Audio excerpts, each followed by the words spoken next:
Hello, everyone. My name is Nacho. Like Raf said, I'm the tech lead at Medida. And we are here today to talk a little bit about AI and how AI is changing both how developers do their jobs and how it's changing the stack on the industry. So the first thing I want to tell you is that I'm not here to tell you which model to use or which model to choose from. I want to tell you, from my point of view, how you should be integrating AI in your workflow as a developer, how can help you be better and be more efficient, and also how can you start building AI products, basically. So the first thing is, obviously, don't be a hater and use it. Why do I say this? Because we live currently in a moment which is very polarized, everything, and AI is part of that polarization. You either hate it or you either love it. And it's very easy with this type of headlines, like thinking, AI is going to take our jobs, it's here to destroy us. Take this phrase in here that say, this isn't the first time a tech exec has predicted the death of coding, and it didn't happen, okay? So have a little bit of an open mind about using AI in your workflow. Apart from that, second point, use it, but keep an eye on it. Don't just trust it blindly, because I'm pretty sure we all know here about vibe coding and how there's a lot of people saying they can build the next $1 million app with just a prompt. That's not true, okay? So the one I like the most is the one at the top left that says vibe coding, where 2 engineers can now create the tech debt of at least 50. So just imagine the efficiency of creating tech debt. So now we are at a point where we say, okay, we are going to use AI in our workflows. We are going to let it help us code or help us our system. But we are not going to trust it too much. So what do? We become the supervisors of AI. That means with great power comes great responsibility. And one thing that I've seen a lot is, mostly on young developers, is that they do not think, or they do not take a step back and think how to design the solution. They just jump straight into coding. And sometimes that, well, not sometimes, all of the times, that doesn't produce the best code or the best solution. It's the same thing with AI. If you just go and make a very small prompt or a one-liner that says, build me a $1 billion app, it's not going to do it, obviously. So I would like to introduce you to a model that I use when I code or when I write my software, and that is the STI model, which is stop, think, and act. So whenever you are building your software, my opinion is that you should spend most of the time thinking how to solve the issue, and then the least amount of time on actually solving it. That's kind of what Einstein said one time. I was told that to be a proper speaker, you had to add a quote from someone important. So there you have an Einstein quote. So I think one of the best things you can do with AI is to bring back the old practices about building good requirements, building use cases, plotting a good solution, and in general, building what we used to call this software design document. That contract where we specified what are we building, how are we building it, and what are we going to deliver. That's a great document to fit into an AI model.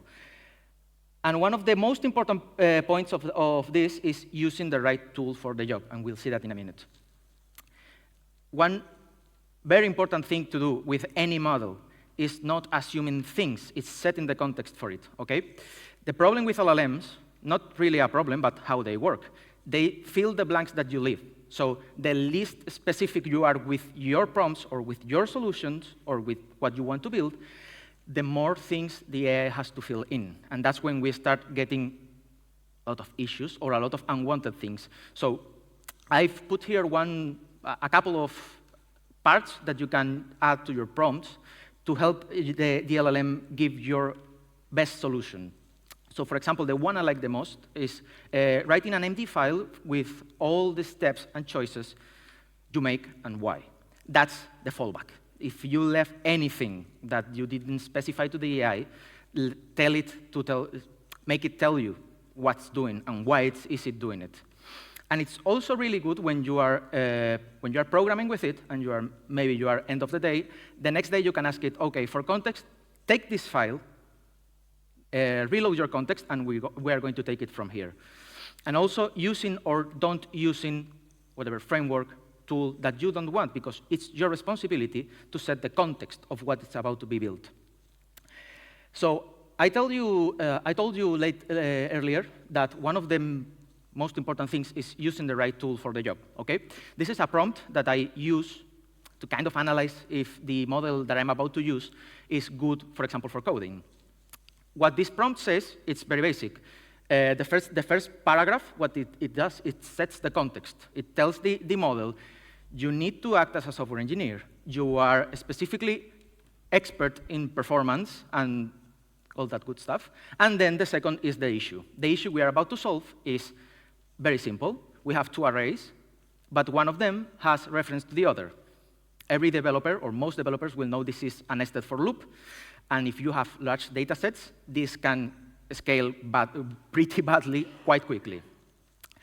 And as you can see, yeah, code doesn't look that good, but OK. So in this side of the screen, what you can see is one of the solutions, a very bad solution, not only because it's the shortest, but because it doesn't even work, OK? And then on the right side, you can see a proper, a viable solution to the problem that even had the AI think about complexity. As you can see on the first half of it, it says the lookup table has an O1 complexity. That means direct access. These two solutions came from the same model. Okay? These two solutions were generated without prompt and were fed into Gemma 3. And this is where many AI haters will say, you see, you can't trust it. You can't, AI is too volatile. It won't give you the same result if you ask the same. The right tool for the job. This is Gemma 3, 1 billion, and the other is 27 billion. This is a model that runs on a CPU that needs a lot of power to run it. And as you can see, I also added the complexities, because this is one of the main things. If you are not skeptical about AI, if you trust it blindly, you can end up with complexity issues. And if you are not familiar with complexity, is how many computational resources an algorithm needs over time, and when you scale the data set it consumes. As you can see, the white line on the right is the complexity of the bad solution. It skyrockets with the data set. And in here, as you can see, this is linear, because in that graph, it may seem that the good solution doesn't have any complexity. That's never the case. In here, you can see a normal complexity, which is linear, and how the exponential one scales. So it's very important that you tell the AI what you want, how you want it, and that you don't leave any of the important stuff outside of the prompt. Because if not, the AI will fill in, and you may end up with a very bad code. So we have talked a little bit about how to use AI in your everyday coding. Now let's talk about AI as a component. That is, how could you build software that uses AI, or that it's powered by AI, okay? Think about this as front-end engineering, back-end engineering, then AI engineering. This is a new component on the stack. This is not a new thing that is going to destroy software development. This is a new tool for you. Does anyone know in here what this represents? Can you raise your hands if you know? Okay, 2 people, 3 people. Okay. This is the visual representation of the architecture of an AI model, which is a convolutional neural network. Okay, this is used to do image recognition, for example, or object recognition on an image. When I was in college, like 10 years ago or 8 years ago, this was the best you could afford in terms of AI. Like, if you wanted to build an AI product, you have to come up with an architecture, you had to train the model, you had to know about hyperparameter tuning, a lot of stuff, okay? Convolutional neural networks are known for many people in the AI industry, because they are like the hello world, or they were the hello world of this. But most of the time, they fail classifying. You needed a big enough data set, and you needed to nail the architecture. And even with that, you may have a cat classified as a dog, or a cat, okay? So many of us, when we did this stuff and it failed miserably, we ended up saying, I need more GPU for my damn neural network. You cannot believe the amount of times I have updated my PC components just for science. I was actually trying to play in Ultra. But then, that was 10 years ago. This headline is from 2 months ago. It's from September. Yeah, 2 months ago. And as you can see from the sub-headline, Google released an embedding model, which is a type of AI, okay, that runs on 200 megabytes of RAM. That's less than your average Chrome tab. But this is made so it can be run on device. What this means is that we are on a path to have on-device AI. It may not happen tomorrow, may not happen next month, but we are on that path. That we are going to have software on device that executes AI on device, so no APIs.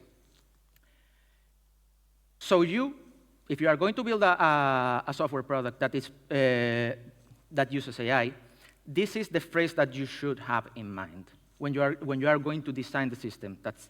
There's an AI for that. Now, if you remove the spaces and the special characters and end it with a .com, you end in a very nice website that you can start your search. There's an AI for that.com, where you can find or you can search if there's any existing product that does the functionality that you need.